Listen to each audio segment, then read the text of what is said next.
If you ever felt like you are always trying to be productive but somehow end up more stressed or burnout, then today's video is for you.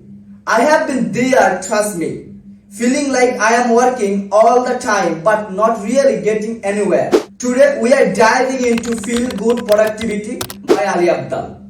This book totally changed how I think about productivity. Instead of hustling non-stop and burning out, Ali shows us how to get things done without the stress. And get this, actually enjoy the process. So if you ever wish your to-do list could be a little less overwhelming, stick around. Let's dive in and talk about how we can all feel good while getting things done. Alright, let's bust the myth right off the bat. A lot of people think productivity is all about working harder and longer, right? Like if you are not constantly grinding, then you are not doing enough. But Ali over here like, no, that's not it. In this book, he talks about pushing yourself to limit with traditional productivity. Is not that way to go. It is just not sustainable. Instead, he says productivity should feel good, and honestly that hit me. Because I used to think I had to keep working and working until I was exhausted to get stuff done. Here is the real secret. It is not about working more hours and hours. It is about having more energy. When you feel good, you are way more focused, creative and productive. As simple as that. So if you are feeling drained all the time, it is time to rethink how you are working. Now let's talk about 3 engines that drive feel good productivity, and honestly these are a total game changer. In this play section, this is about making the work enjoyable. For example, imagine you are working on a big project and it feels like a drag. But what if you turn into a game? You could set a little challenge for yourself, like I will finish this section in 30 minutes, and if I do, I get a 5-minute break to scroll through Instagram or Facebook. It sounds silly, but turning things into a game like it actually makes them more fun and less stressful. In this power section, this is once about feeling like you have got it together. You know, it's like when you wake up and check off a couple of small tasks right away. Maybe you make your bed, drink water, or finish your first email. Those little wins give you this momentum. It builds up over the day. Before you know it, you are knocking things out without even thinking about it. People surrounding yourself with the right people makes a huge difference.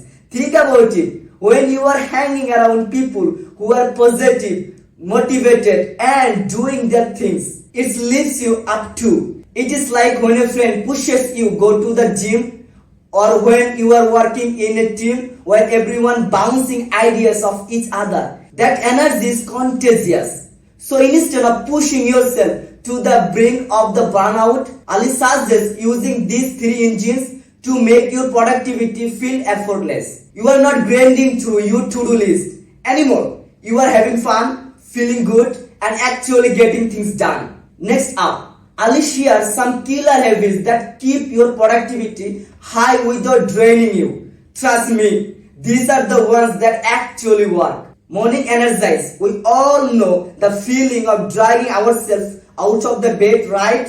But if you get your body moving first thing in the morning, even it is just stretching or taking a short walk, it works up not only your body but your brain too. For example, I started doing a quick 5 minutes stretch when I get up, and I totally changes the vibe of my day. Suddenly, I am more alert to ready to take on whatever comes. Journaling. I know, journaling sounds like a lot of effort, but it doesn't have to be. Just like a few minutes to think about what went well yesterday, and then jot down some easy, exciting goal for today. It could be something like finish my first task in the next 30 minutes or take a 15 minutes break to read my favorite book.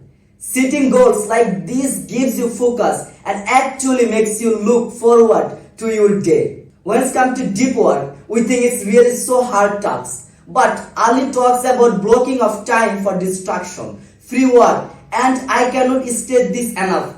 Ever heard of Pomodoro techniques? You work for 25 minutes, then take a 5 minutes break. That's it. You'll be surprised at how much you can get done when you are just focused for a short burst without checking your phone or email every 5 seconds. Try it out next time. You have got a big task to tackle. Let's come to fun part, rest and play. Okay. I know it sounds counterproductive, but Ali says you have to schedule fun into your day. Yes, fun. You are right. It is absolutely fun because if you don't take the time to research, you will burn out.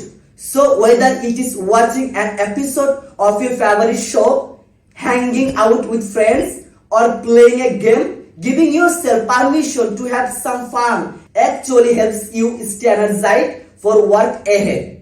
And the secret to making all these habits stick, make them feel good. If you enjoy the process, you will keep doing. The more it feels like something that lifts you up instead of draining you, the more natural things habits will become. Speaking of burnout, let's talk about how to avoid it. Because honestly, no one can be productive all the time without taking break. It is just not possible. Ali has a few tips to help you stay fresh and not to burn out. Micro breaks. You have probably heard of taking break, but Ali really emphasizes micro breaks. It is not about taking an hours and hours longer lunch, although it has a great truth, but more like stepping away for a minute or two every hour. For example, I started setting a time on my phone or take 2 minutes break every hour just to stress, grab a snack or look out the window. It sounds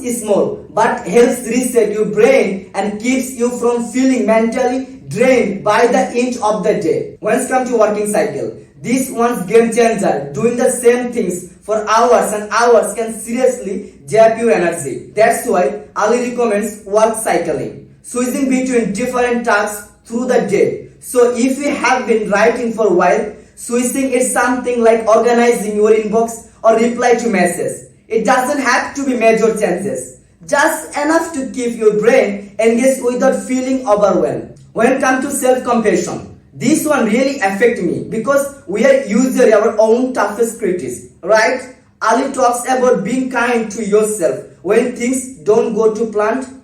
Maybe didn't hit all your goals today. So what? We are all human. I used to beat myself up over missed deadlines, but now I try to remind myself, hey Mamu, tomorrow is a new day for you.